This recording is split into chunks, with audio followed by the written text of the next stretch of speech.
There are there are probably three levers that President Trump can use with President Putin. One's the one you just talked about with Catherine in terms of oil prices. He can reduce the oil price cap. He could make those sanctions more effective. Right now, they are being more worked around these sanctions, so they could be ratcheted down. These sanctions. That's the first thing. Second thing is there's $300 billion of Russian central bank reserves that are in Western banks that could be taken.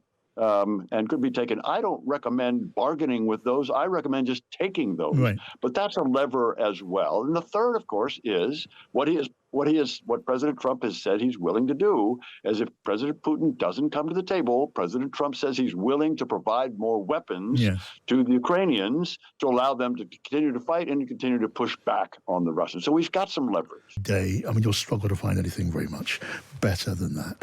Now then, let's say hello, welcome to the program, to William B. Taylor, who is, as promised, a former U.S. ambassador to Ukraine. Hello to you, Ambassador. Greetings, John. How are you? I'm well. Thank you so much for joining us. Can I just ask you a pretty basic question first? In your view, is President Trump, or does he seem just too ready to concede too much to Russia? I don't think we know that yet. What we do know is President Trump is very eager to stop this war. He's eager to stop it soon. He's made this a priority. We remember his commitments during the campaign, 24 hours. That suggests that it's a top priority, an urgent priority.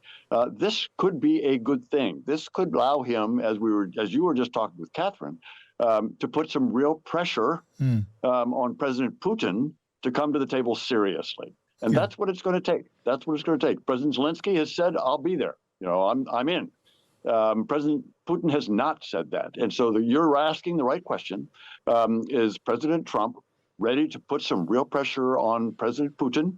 And it looks like he is. Right. So let's talk about how President Trump might or should play his hands, how he should play his cards. He's very fond of these card game analogies. He has spoken of squeezing Putin, hasn't he, with more sanctions. Now, maybe there's been more talk than action on that front. But what are your expectations then, Ambassador, of how the president plays his hand from here on in?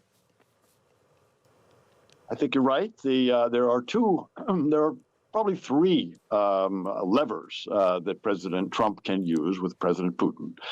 One's the one you just talked about with Catherine in terms of oil prices. He can reduce the oil price cap. He could make those sanctions more effective. Right now, they are being more worked around these sanctions, so they could be ratcheted down. These sanctions. That's the first thing. Second thing is there's $300 billion of Russian central bank reserves that are in Western banks that could be taken. I don't recommend bargaining with those. I recommend just taking those. Right. But that's a lever as well. And the third, of course, is what President Trump has said he's willing to do. As if President Putin doesn't come to the table, President Trump says he's willing to provide more weapons to the Ukrainians to allow them to continue to fight and to continue to push back on the Russians. So we've got some leverage. Yes. I don't think the president's repeated that threat, which was there before the election, of pouring more weapons into the hands of Ukraine. We'll see tomorrow, won't we, if there's another deadlock, what that rhetoric really adds up to. Do you, Ambassador, buy into let's call it the strongman theory of the way they're thinking in Washington, of the way Donald Trump is thinking about just carving the world up into spheres of power between three strongmen leaders, him in the Americas, Putin in Europe, and Xi in the East, and everything else is just part of that basic strategy? Is that your view?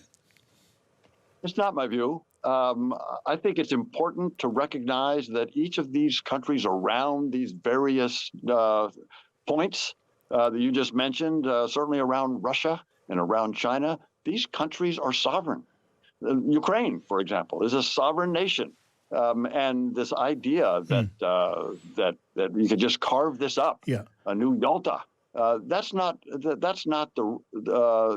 I haven't heard them say that. I haven't heard anyone You say don't that's believe what that's in the plan is. mind. You don't believe that's in the mind of the president or some of those around I him. don't know, John. I don't know what's in the mind of the president. I don't know what's in any of these minds. Yeah. What I do know is that there are strong views about sovereignty of nations and about how borders matter, and how that has kept the peace for a long time, the respect for the sovereignty and respect for those borders. I think that's important, and I think that will prevail. Okay. Now, what we do know is in one person's mind, actually more than one person's mind. I'm talking about Elon Musk, because he has been posting on his social media X platform about the United States leaving NATO.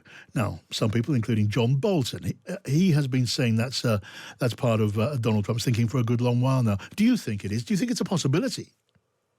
I don't. I think it would be a mistake to leave NATO. I don't think that that's in the cards. President Trump has talked about improving NATO, making NATO stronger by having European allies spend more on their own defense, a good thing. Europeans are now taking that seriously, and they are talking about going above the 2%. The United States is over 3%. Some European nations are approaching 5%. That's a strengthened NATO. That's not a NATO that the United States is pulling out of. And that is a good thing. That gives us a lot of power, a lot of leverage. Yeah, it's certainly true that the president has been a force for driving NATO members in Europe to up their defence spending, and you could say that is a positive development. But equally, we now see the other side of that coin, don't we, Ambassador, which is Europe has to look very hard at becoming self-sufficient in its security needs when facing Russia. It needs to do that. It must do that. It's being left with no choice.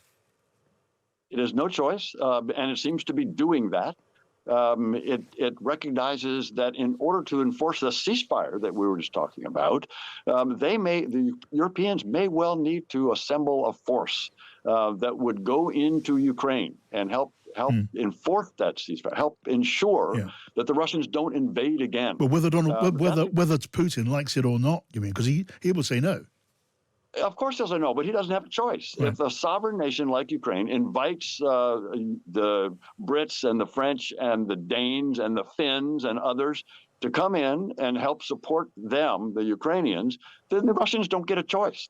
The only choice the Russians have is to sign the ceasefire or not. If they know that there's going to be a European force in Ukraine to enforce the ceasefire, they may or may not sign. That's up to them. But it's not up to them to approve a force going into Ukraine to support the Ukrainians and defend the ceasefire. Yeah, that is the sort of tougher language we've been hearing from Emmanuel Macron of France, and somewhat echoed now by the Prime Minister. Maybe not in quite so obvious, plain terms, but they seem to be moving that way. William Taylor, former U.S. Ambassador to Ukraine. Thank you so much for joining us on the show this afternoon. Thank you, John. It's good to be here. Now, coming up in a moment, the Chancellor continues her mission to cut red tape. But what does it really add up to? What difference will it make? And coming up tomorrow, we're going to get the government's plan to reform welfare. What about the whispers we've been hearing? Where are we heading with that story? Well, towards a big Labour rebellion and a big change in the way benefits are paid, apparently. We'll talk about that too. It is 4:24. I'm John Pienaar on Times Radio in association with NatWest Cushion.